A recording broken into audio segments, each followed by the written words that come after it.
कक्षा 11 के लिए आज हम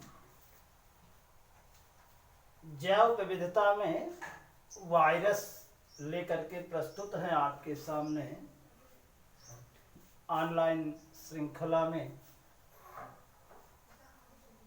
सर्वप्रथम जो रोग होते थे उसके बारे में पता नहीं था, जैसे छोटी माता, बड़ी माता, चेचक, जैसे हम जो है अलर्क रोग, प्लेग रोग। तो बाद में एडवर्ड जेनर ने एक ऐसे ही जिनको चेचक रोग हो गया था उनका रक्त निकाल करके और प्रारंभिक अवस्था में जो चेचक रोग से पीड़ित थे उनमें लगाया गया, इंजेक्ट कराया, तो रोग ठीक हो गया। तो एडवर्ड जेनर एक ऐसे वैज्ञानिक हैं जिन्होंने प्रथम बार वायरस के रूप में चेचक के टीके के इजाद की व्यवस्था माना जाता है। बाद में इवानोस्की एक वैज्ञानिक हैं जिन्होंने तंबाकू की पत्तियों से पीले होने वाले रोग से रस को निकाला और उनका अध्ययन किया। तो उन्हें इस प्रकार की रचना दिखाई दी जिसे हम टीएमवी कहते हैं, tobacco mosaic virus. Tobacco mosaic virus TMV.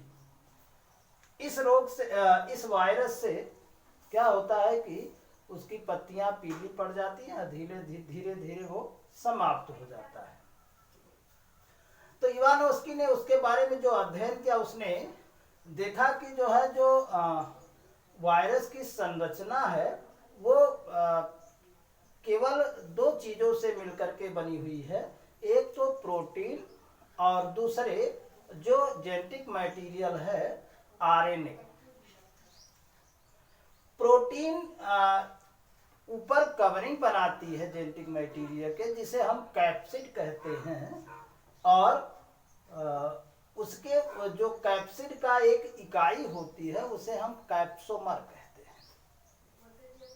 जैसे अमीनो अम्ल की प्रोटीन की इकाई अमीनो अम्ल है, तो ये कैप्सिड वो है, तो और उसका जो इकाई है उसे हम प्रोटीन की एक इकाई जो है वो कैप्सोमर कहलाता है।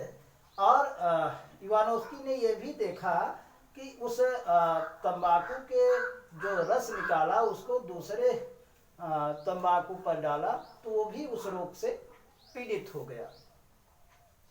तो कुल मिलाकर के कहने का मतलब यह है, वायरस का शाब्दिक अर्थ ही है विष के कण। क्या? विष के कण। मतलब कुल मिलाकर के वायरस मनुष्य के लिए लाभदायक किसी भी अवस्था में नहीं है, केवल जेनेटिक इंजीनियरिंग के लिए आवश्यक है। बाकी किसी भी अवस्था में ये महत्वपूर्ण नहीं है या मनुष्य के लिए लाभदायक नहीं है। और शाब्दिक अर्थ ही होता है विष के का। अगर हम संरचना देखें तो चारों तरफ इसके कैप्सोमर नाम का जो प्रोटीन है वो चारों तरफ से खोल बनाता है, और जिसे हम कैप्सिड कहते हैं। यूँ कह सकते हैं कैप्सिड के खोल में जो जेनेटिक मटेरियल है वो भरा हुआ रहता है, यानी स्थित रहता है। और जैसे ही और बाद में इसका क्या किया गया, किसी भी इसको जो है संवर्धन करने का प्रयास किया गया विभिन्न माध्यमों में, तो इसका संवर्धन हो नहीं पाया। फिर इसको किसी कोशिका में डाला गया तो वो अपने ही समान प्रतिकृति वाले तमाम वायरस को के कणों को जो है बनाए। तो इसका अर्थ ये हुआ, ये किसी आर्टिफिशियल माध्यम से संवर्धित नहीं किए जा सकते हैं। इस तरह से अगर ये संवर्धित नहीं किए जा सकते हैं तो इनका जेनेटिक मटेरियल का अध्ययन ठीक से नहीं हो पाता है और वायरल रोग की दवा नहीं बन पाती है। कहीं भी आप किसी भी रोग के लिए देख लीजिए तो वायरल रोग की कोई दवा आज तक न बनी है और हो सकता है भविष्य में न बने। हाँ, केवल इसको डेमोलाइज करके उसकी वैक्सीन बनाई जा सकती है। वैक्सीन का मतलब यह है कि वह आपके शरीर में प्रवेश होने ही न दे, और प्रवेश हो तो उससे पहले ही उसको डेमोलाइज कर दे, मार दे। तो इस तरह से इसका व्यवस्था की जा सकती है। आगे हम इससे संबंधित अभी 2-3 चलेगा इसका चैप्टर, ये प्रक्रिया चलेगी। आगे बाद में एक दूसरे वायरस की खोज हुई जिसे बैक्टीरियोफेज कहते हैं। बैक्टीरियोफेज ये बैक्टीरिया यानी जीवाणुओं पर इफेक्ट करता है और जीवाणुओं को नष्ट करता है और एक जीवाणु से दूसरे जीवाणु में जेनेटिक मटेरियल को जो है पहुंचाता है। तो इसकी जो संरचना है वो ऊपर कुल मिलाकर के ये टैडपोल के आकार की है। टैडपोल आप देखे होंगे, भेड़ शिशु जो मेढक का बच्चा होता है, लार्वा होता है, उसे हम टैडपोल कहते हैं।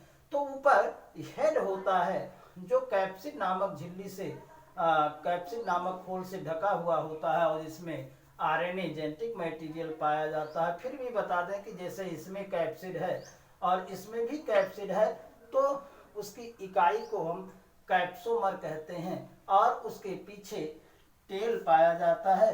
टेल में तमाम टेल फाइबर पाए जाते हैं। तो इस तरह से ये बैक्टीरिया पर इफेक्ट डालता है और बैक्टीरिया को नष्ट करता है। इसलिए इसे हम बैक्टीरियोफेज वायरस कहते हैं या BPV कहते हैं या बैक्टीरियोफेज वायरस कहते हैं और इसे टोबैको मोज़ेक वायरस कहते हैं।